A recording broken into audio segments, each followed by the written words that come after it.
The office identified a need to serve people with disabilities, that we weren't serving that population, and we proceeded to get the grant so that we could improve our outreach to victims of crime who had disabilities.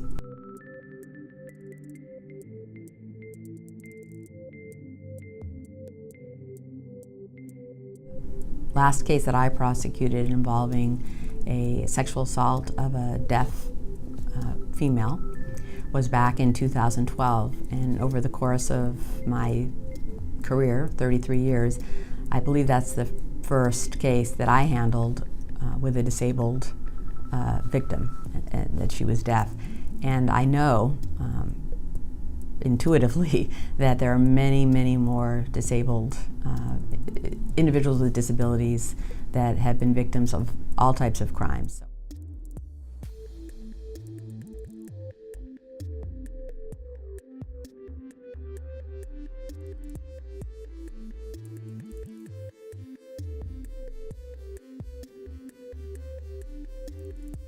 I would say to any peace officer who's seeing this video that they need to think outside the box, especially when they're dealing with victims of disability. They need to think, they need to educate themselves on the nature of the disability, they need to be patient, and they need to think about what other resources are there that can help me to help this particular individual who's in crisis.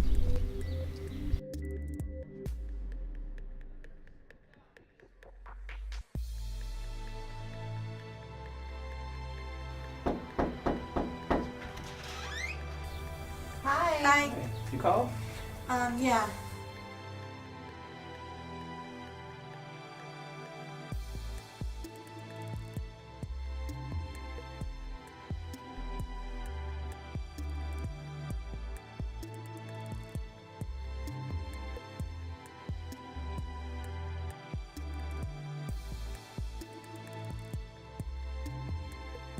I got robbed. Do you know what a robbery is? Yes. What's a robbery? I know someone, breaks into the house. Okay, well, did they take something from you? Yes, my television Okay, well, where was that at my house. at? This Well, I know house? we're at your house, but where was it at in your house? In my bedroom. Okay. What did he look like? Was it a bad man that came in here?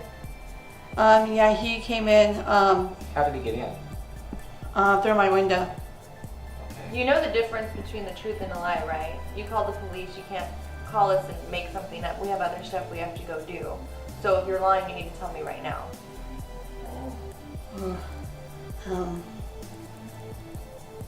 If I told you my shoes were blue, what would you say? I don't know. Well, look at his shoes. Are they blue? No. Okay, so then you would say no, right? Right. Okay.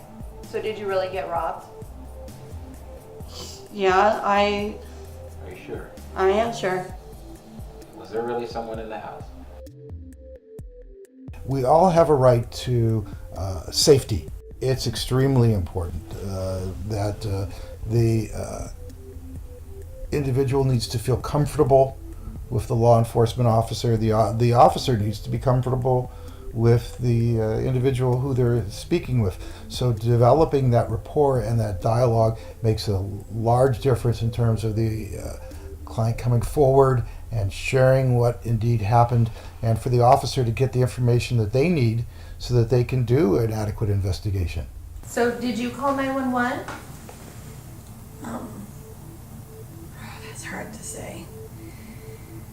Were you here by yourself? Yes, I was by myself. You're by okay. But you called us, right? You need us? What happened? I was actually robbed. I don't know how to interpret it. I was actually home by myself, but I didn't know what was going on. I was sleeping, but someone broke into my house. Okay.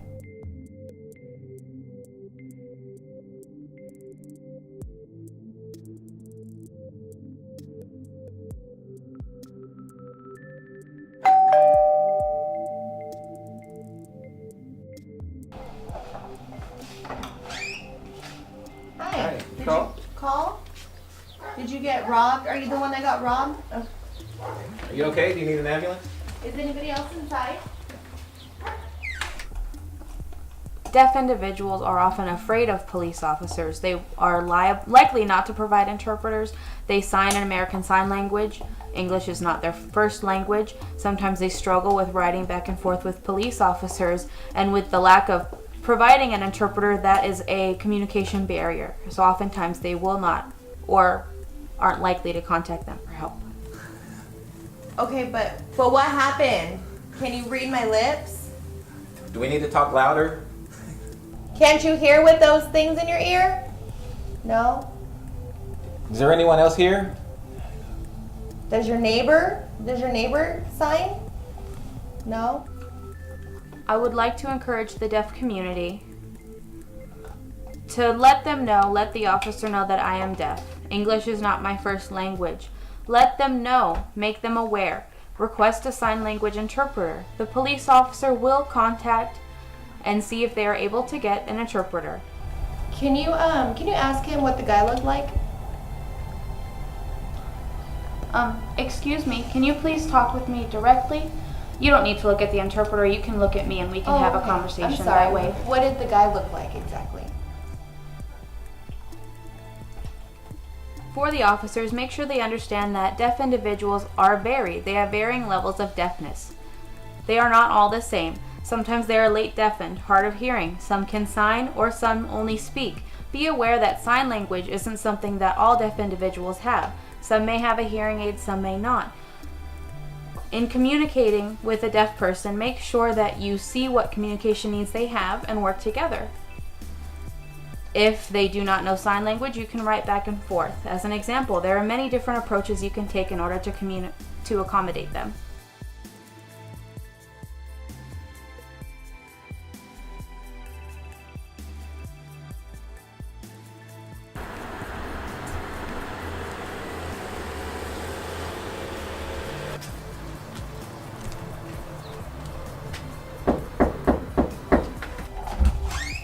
Hello. Hi. Tracy.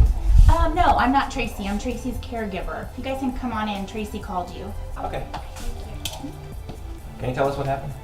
I really don't know. I wasn't here, and she just told me some very limited details. Is she even supposed to be by herself? Is she Excuse by me, I herself? can speak for myself. Okay, well we're gonna talk to her right now, okay? So just give me a few minutes. Yeah, she can live. She lives independently. I'm just here during the day to take Okay. care. Is she mentally competent? Like Yes. she didn't make this up, you don't think? No, Okay. she's very aware of what's going on. Yes, I am. What I want people to know about me is that just because I'm in a wheelchair doesn't mean that I am incapable of communicating with people.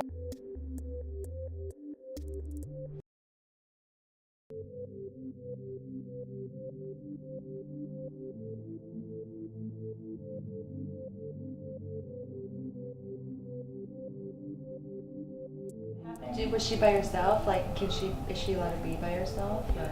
I mean, I really don't know the details of. Excuse me, I can speak for myself if you don't mind. I was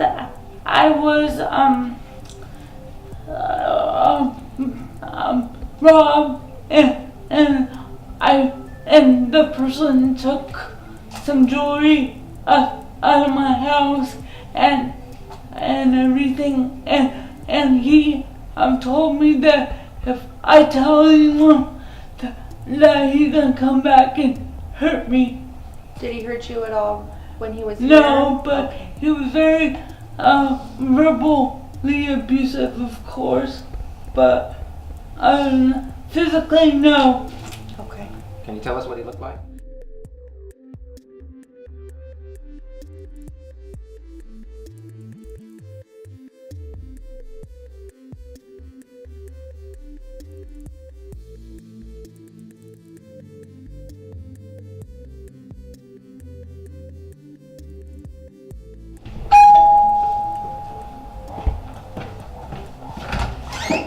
Hey! Hi. Hi. Did you call? Yeah, I just got robbed. You can come in. Okay. You Are you okay? okay? I'm fine. Yeah. Did you call 911? Yes, I called 911. What happened? I took a walk around the block and someone ambushed me at knife point. Ambushed you. Ambush. Yes, someone just came out and Okay, calm down. Calm down. What happened? he pointed a knife at me and demanded I give him my wallet. Who? Some guy. He was like maybe 5'6". Some guy just came out and just pointed a knife at you? Yeah. And what and did they take? An ambush? Just my wallet. Okay, I calm got. down. You don't gotta get all crazy. I'm not crazy. Okay. Were you smoking today? No. You sure? I'm sure. Okay. Were you at the park? We had a Yes, call I was earlier at the. about some I was guys at the a park. Okay. Well, we got a call about Relax. some guys earlier Relax. smoking at the park. So were That you out wasn't. there? That wasn't me. Are you sure? I'm You're acting real sure. fidgety. You need to calm down. Tell us about the guy that ambushed you. He, Was he wearing camouflage and face he paint? wore a gray hoodie. What did he take? Just my wallet. I got scared Did and you have I. lots of money in your wallet? Well, I didn't have much, Are you but. sure it wasn't your drug deal gone wrong or something? No, it You're was acting real not. bad. You need to calm It down. was not. Calm down. Calm down.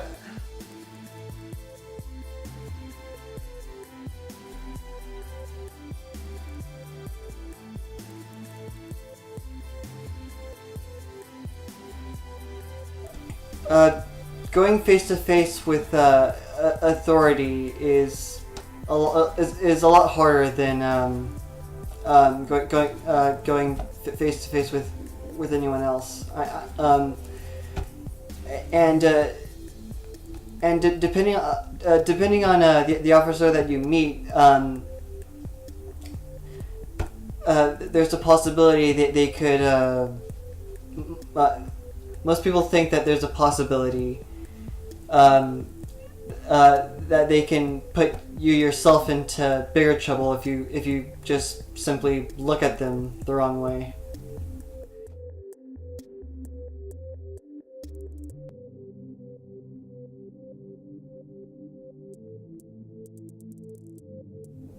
When you come across people with all these sort of quirks, you shouldn't make any assumptions. What you need to do is get to know these people. Did you call 911? Yeah, I called 911. I took a walk around the block and some guy. Yeah, sure. Thank you. I took a walk around the block and someone ambushed me. They pointed a knife at me. They demanded I give them my wallet, and I got scared and I ran back to the house and called the police. Okay. Okay, So- are you okay? You're moving your hands a lot. Yeah. This helps me calm down. I'm still kind of shaken up a bit. Okay. Are you diagnosed with anything? Asperger's syndrome. Okay. So Okay. Well, take a breath and just think about what happened and let us know. We just need all the details that you can give us so we can find out who did this and try to get your stuff back, okay? thank you. You're Take your welcome. time. We got plenty of time. Just take All your right. time. I would tell prosecutors who are working with victims who have disabilities to utilize all the resources that are available to them, whether it's your victim advocate, whether it's an interpreter, whether it's someone who has specialized knowledge about this particular area of disability, so that you can relate well to the victim or the witness, and in that way, maximize their ability to communicate with judges and jurors.